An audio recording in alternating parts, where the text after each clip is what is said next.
It's really, really hot. It's the middle of summer, but you flew all the way to Florida and you still have to go to the theme parks because this is your vacation. So how do you manage it? How do you get through your day when it's this hot and it's this miserable? Let's talk about it. Ladies and gentlemen, boys and girls, welcome to the greatest show on earth. Felt impossible in my bones, like getting blood out of the stone on my own.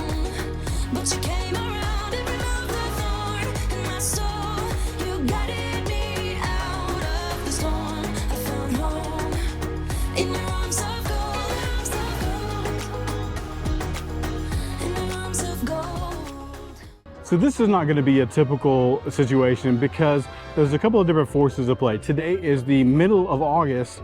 It is 12:08 p.m. I just walked into Hollywood Studios.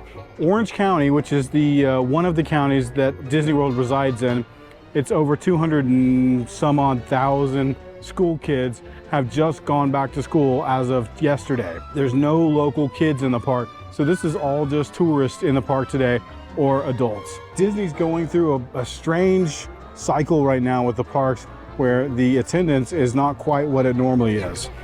But I haven't done an update lately on what it's like to go into a park and do Disney Genie Plus. I was able to get to the park today at noon. I had to get some car work done this morning, and so I wasn't able to get here until now.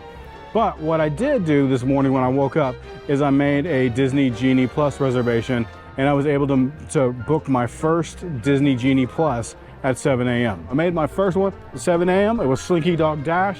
I got it for like 5:45 p.m.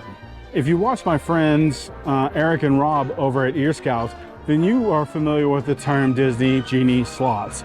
I'm going to steal that term from them, and I hope they don't mind, but I can't find a better term for what we're going to talk about next.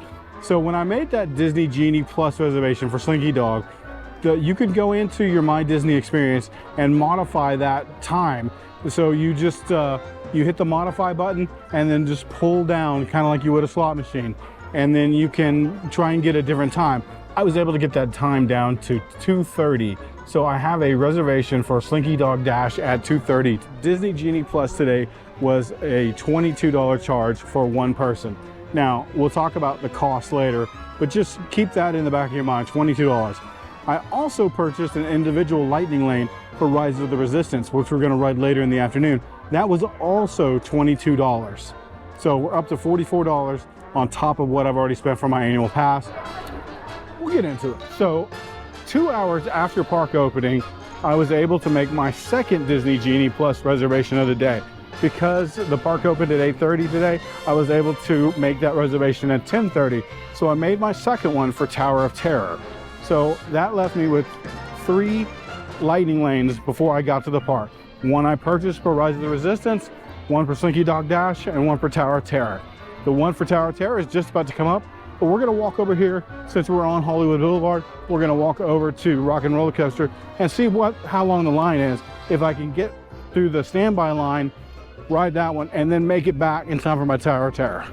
So standby right now for Rock and Roller Coaster is currently 70 minutes. I got 15 minutes until Tower of Terror, and then I only have an hour, so that would only give me 70 minutes. So that's a little too close for comfort for me. But what I think I will do is once I get in the line for Tower of Terror, I will go ahead and make my next lightning lane reservation for Rock and Roller Coasters. You kind of have to make some decisions about what your priorities are. In my case, normally I would think that probably my next Disney Genie Plus would probably be Smuggler's Run, but I've ridden Smuggler's Run since I've ridden Rock and Roller Coaster. It's been a little longer, so I'm gonna make this my priority today.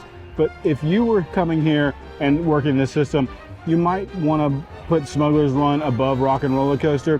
If you stay all the way till the park closes, I think it's probably easier to get on Rock and Roller Coaster than it is Smuggler's Run the later it gets during the day.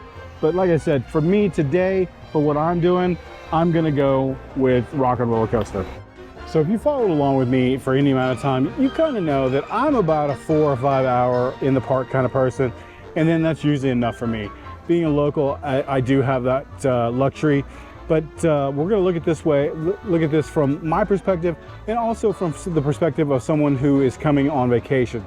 If you, for some reason, things didn't work out like they were supposed to, or say you had a late breakfast reservation, or you wanted to have a morning at the pool because the kids just were tired from the day before, can you do Disney Genie Plus in a park and still get stuff done? Can you get the major attractions knocked out? From prior experience, the answer to that question, I'll save you from the very end, is yes. But how you do it is the question. So we're just gonna go through today and use my day to sort of be a predictor of how your day might go. Using the strategy of stacking reservations prior to your visit. Make that first ride Lightning Lane reservation at 7 a.m. And then if you can't make it before 2 hours after park opening, you can start to stack those, and you can stack them every 2 hours after that. So let's head over to Tower of Terror. We're gonna jump in line, make our next Lightning Lane reservation for Rock and Roller Coaster, and enjoy Tower of Terror.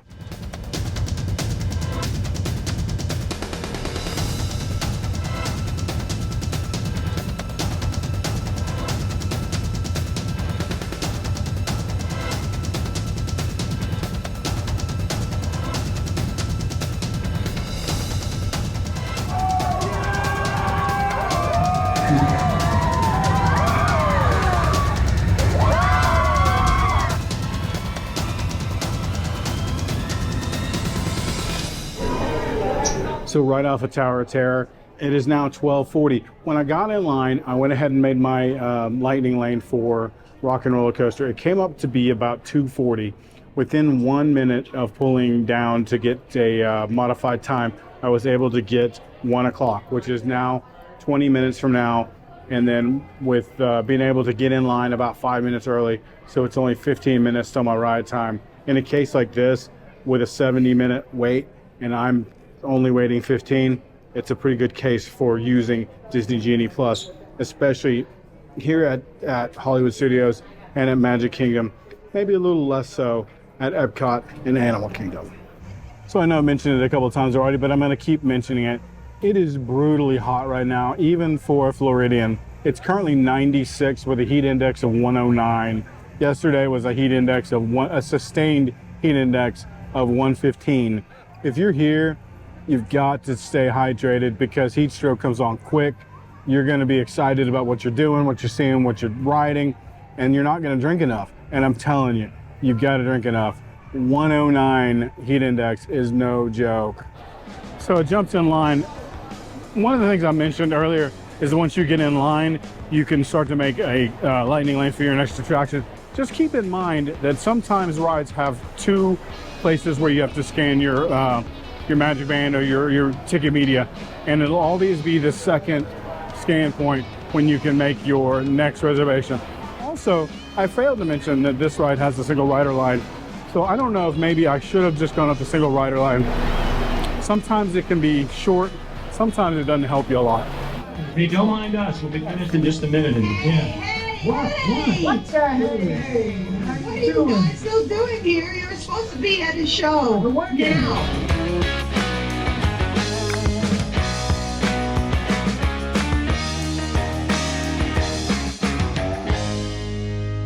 Just off a Rock and Roller Coaster. So we've been in the park for an hour and 20 minutes. We got two major attractions down, Tower of Terror and Rock and Roller Coaster. While I was in line for Rock and Roller Coaster, made my next Genie Plus, and I got Millennium Falcon Smuggler's Run, which, we were talking about earlier, would have probably been the smarter choice. This one worked out just like I needed it to. So I've got three more lined up back to back to back. I've got Slinky Dog at 2:30. I got Millennium Falcon at 3, and then I have Rise of the Resistance at 3:30. So that gives us about an hour. So I'm gonna go do what I do best, and I'm gonna find some food. Let's talk about lunch real quick. So I had stopped at Woody's Lunchbox, and I got the brisket melt with 2 kinds of cheese and a pickle. It was okay. The brisket was had some barbecue sauce on it. It just wasn't very much, so the sweetness was pretty subdued. What I tasted most was the big, giant, long pickle chip that was on it, which I picked off because I'm not a huge fan of pickles. Just know that you can't customize that. It just comes on it. So most of the sandwich just tasted like pickle to me.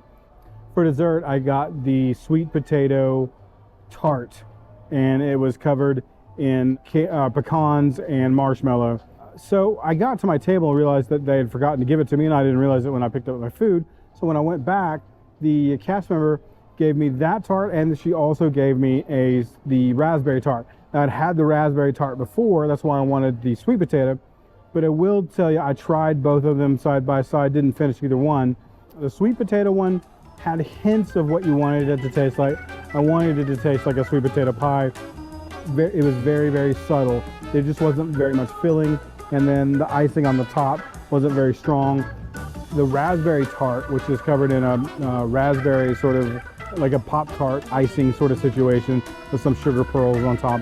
Now that one is very, very good. It's very, very flavorful. You can taste it in every bite. I much prefer that one.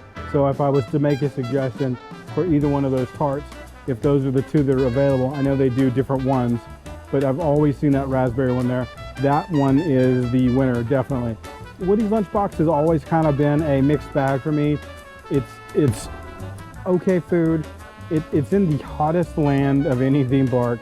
There's no shade anywhere. The seating area is small and it's outdoors. There's only a few tables in the shade, and people camp out in them, and it's really hard to find a seat. I end up usually standing at a stand-up table or a trash can in direct sunlight, and it's not a very pleasant experience.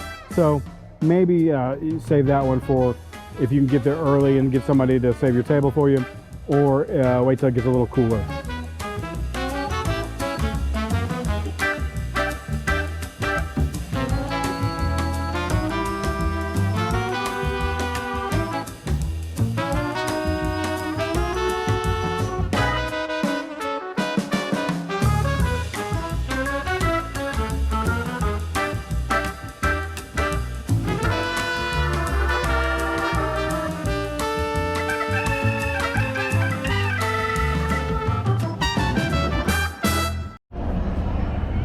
All right, well, we made it over here to Galaxy's Edge. So my next ride that I have a lightning lane for is right here. It is Millennium Falcon Smuggler's Run. As soon as we go in here, we'll be able to make yet another lightning lane. That may be the last one I do for the day, or I may have one more. I was gonna do Mickey and Minnie's Runaway Railway, but it's been down for a couple of hours, so I don't know if I'll be able to get that one or not. All available techs, we have a Corellian freighter that needs immediate transport back to maintenance bay.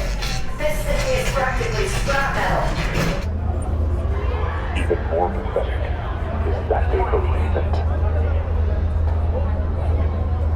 Troopers, we need to move. Understood. Move back. Clear the way. Doesn't matter what it takes to make. Stand clear.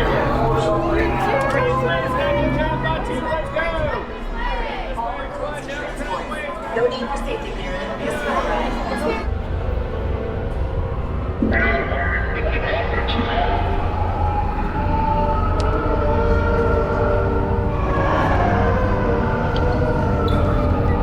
On and off of Rise of the Resistance pretty quickly, and while I was in line for Rise, I was able to modify my time for Mickey and Minnie's. I did get it moved back down to 4:20, so that's about 5 minutes away.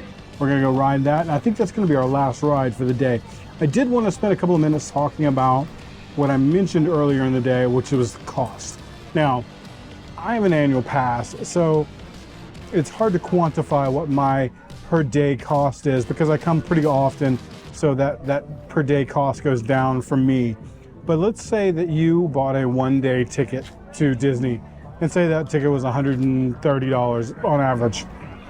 And then you bought the individual lightning lane for Rise of the Resistance, is another $22.